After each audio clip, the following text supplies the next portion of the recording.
प्रसन्नता बहुत अधिक प्रफुल्लित हो रही है।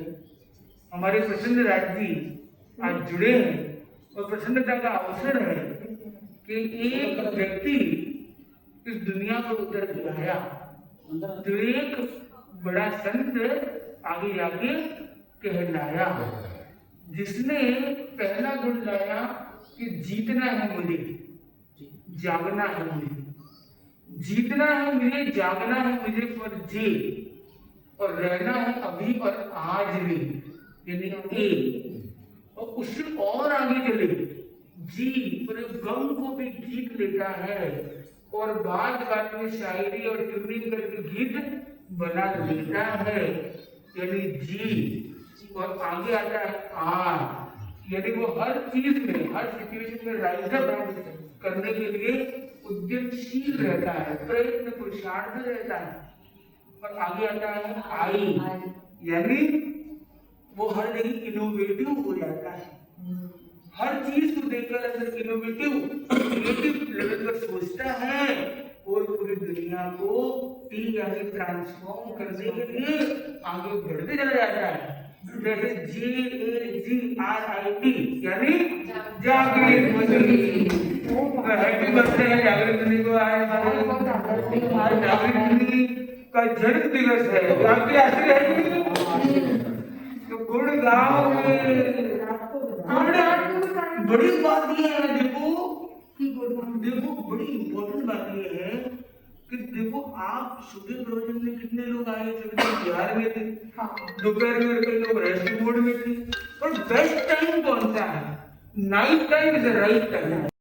हमको ये अवसर बहुत सुहाया, ये अवसर है सबका मन भाया, और प्रसन्न जी ने तो आज खूब अच्छा रंग जमाया।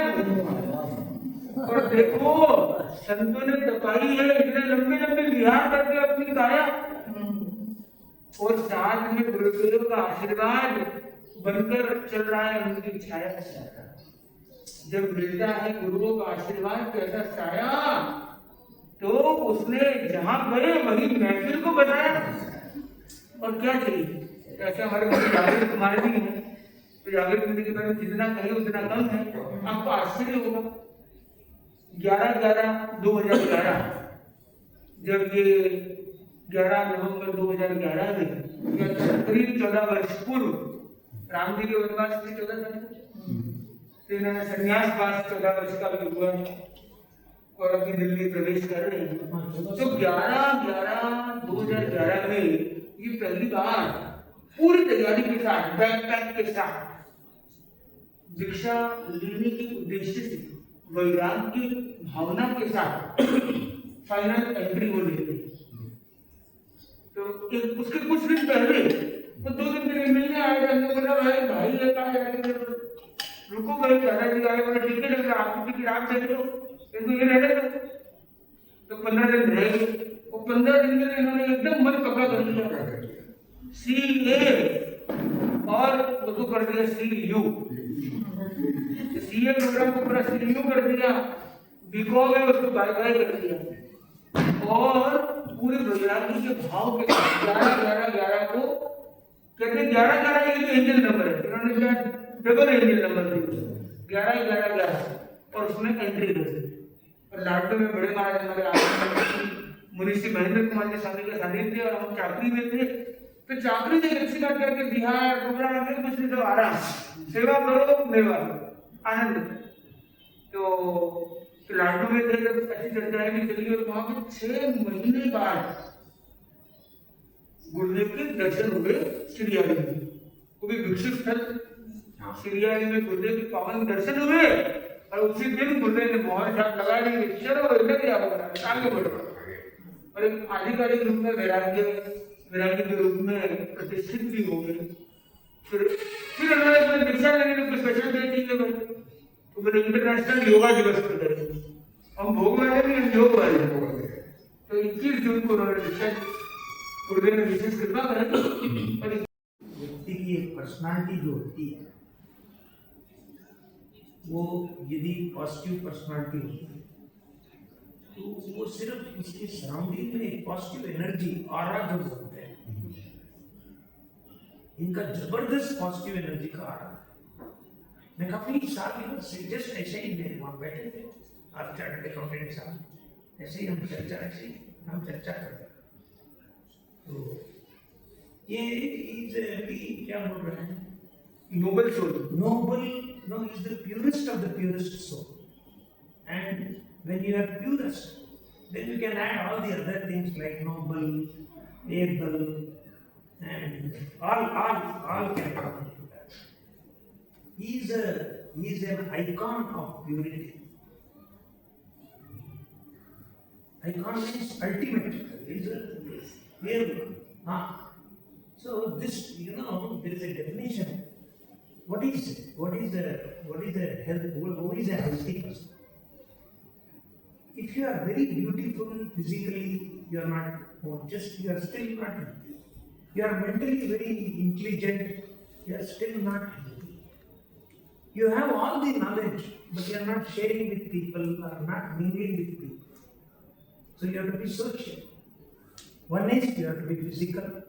Second, you have to be mentally sound, balanced. Third is social, physical, mental, social. You should not have disease, not merely absence of disease. But the most important thing is you should be spiritual. WHO में spiritual करके एक शब्द डाला है, definition health की परिभाषा में, health is a complete state of physical, mental, social well-being and spiritual well-being, and not merely the absence of disease. And he fits into that. So may I pray God that this pure soul has so many other souls to motivate. So let that strength in him to motivate others to get into the purity. Let that gate be bigger than the biggest. तो मुझे याद है कि मैं कभी एक बार प्रयोग करता था कि मुझे वो सुनकर के बड़ा अच्छा भी लगा था, तो मैंने अपनी लाइफ में इम्प्लीमेंट किया था। मैंने प्रयोग ये किया था कि मेरा फोटो फ्रेम है और उसमें हार लगा हुआ है, तो when my death will come, I don't know, so I should live in such a way that today is my last day. तो ये जो चीज है ये मुझे बहुत अच्छी लगी।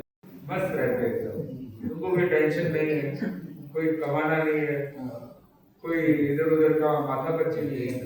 तो ये भाव सबको आता है, और वो जो कन्वर्जन जो होता है उस समय पे मौके पर कोई व्यक्ति मिलता है वो बहुत कम के साथ होता है, या कोई और परमिशन भी मिलती है। तो वो जो चीज है वो सारे डॉट्स कनेक्ट होना बहुत जरूरी है। तो वो कहीं ना कहीं मुनीष की कृपा से वो जो डॉट्स है वो कुछ हद तक कनेक्ट हुए, और मैं एक स्टेप आगे बढ़ा और यहाँ पे आया। और मैं समझता हूँ कि तो ये जो एक हमारा जर्नी भी रहा वो भी एक अच्छी एक्साइटिंग जर्नी रही। मुझे मौका मिला कि हमारे धर्म संघ में जो सबसे अच्छे संत माने जाते थे, एकदम स्कॉलरली थे या वर्सटाइल बोले, और उनको बहुत लोग बोलते लिविंग लेजेंड बोलते हैं। ऐसे हमारे जो महाराज थे मनीष महेंद्र कुमार, तो उनके पास रहना ही अपने आप में बहुत अच्छी बात है, क्योंकि उनके जो आसपास का जो ऑरा है वही बहुत कुछ सिखाता है। मतलब वो बात करे नहीं करे वो बात की बात है, पर वो जो उनके साथ बैठना और ऑरा का जो लाभ लेना वही बहुत कुछ है। तो मुझे वो सौभाग्य मिला ऐसे विजनरी व्यक्ति के पास में रहा, तो जिससे मुझे भी थोड़ा बहुत कुछ समझ में आया। मुझे पता चला कि मुझे लाइफ में क्या करना है। तो जो लोगों को पर्पस नहीं पता चलता है तो उनके पास रह करके सबसे बड़ी बात जो मुझे जीवन की मिली वो है पर्पस ऑफ लाइफ, जो खाली मटेरियलिस्टिक नहीं है। कहीं ना कहीं हमारे सोल का पर्पस क्या है, तो what is the spiritual goal you should have in your life, not just attaining materialistic things or materialistic superficial goals। इतना मैं टर्नओवर करूंगा, इतने एसेट गेन करूंगा, इतनी गाड़ियां खरीदूंगा, इतना एक्सपेंशन करूंगा, ये तो ठीक है, ये सुपरफिशियल है, ये आपके साथ आगे नहीं चलने वाला। तो आपका खुद का गोल क्या है? तो बोलते हैं ना कि साइकोलॉजी में पिरामिड होता है, उसमें 5 स्टेप्स होते हैं। 5 में सबसे जो ऊपर जो का जो स्टेप होता है ना, उसके नीचे के जितने होते हैं वो क्या होते हैं, एसेट्स, फिर रिलेशनशिप, ये सब चीजें होती है। सबसे ऊपर मैस्लोज मेरे घर में पिरामिड है, तो सबसे ऊपर जो होता है वो है सेल्फ रियलाइजेशन। तो हम मानते हैं कि आपको सीधा ही पॉइंट होता है सेल्फ रियलाइजेशन। लोगों को बहुत टाइम लगता है, और मैंने ये देखा भी है क्योंकि हम मुंबई में भी रहे तो काफी लोगों से कनेक्टिविटी होती है कि कितना लंबा समय था हमारा। तो उसमें जितने भी एक लेवल पे पहुंचे हुए जो लोग हैं, उनका ज्यादातर टाइम जो लोगों को लगता है कि भाई वो तो भाई बिजनेस में ही रहते होंगे या वर्ल्ड टूर करते होंगे, इधर उधर जाते होंगे, पर एक्चुअल में एकदम उल्टा है। वो रोज के 6-6 मिनट मेडिटेशन करते हैं, इधर उधर सोशल थोड़ा कनेक्टिविटी करते हैं। तो ये जब देखा तो मुझे भी लगा कि उनको कितना टाइम लगा, 50 इयर्स हो गए, 60 इयर्स हो गए, तब they were able to realize that the true purpose of our life is something different। और वो हमने छोटी एज में उस स्टेज पे आ गए, तो वो हमारे लिए एक अच्छी बात थी। तो मैं समझता हूँ कि यही लाइफ में एक आपने जीवन में एक गोल रखे कि ठीक है मटेरियलिज्म चाहिए, क्योंकि सबको एक दीक्षा तो ले नहीं सकते, पर साथ में एक स्पिरिचुअल टच भी होना जरूरी है। क्योंकि आखिर तो वो जो कमाई है, सच्ची कमाई, वो वही है जो आपके नेक्स्ट लाइफ में भी चलेगी, और पास्ट लाइफ से भी वही लेकर के आए हो, नेक्स्ट लाइफ में भी वही चलेगी। तो मनुष्य ने वो कन्वर्जन की जो रेशियो है उसको बढ़ाया, तो इसलिए उनकी भी बहुत उनके प्रति कृतज्ञता व्यक्त करता हूं। इसी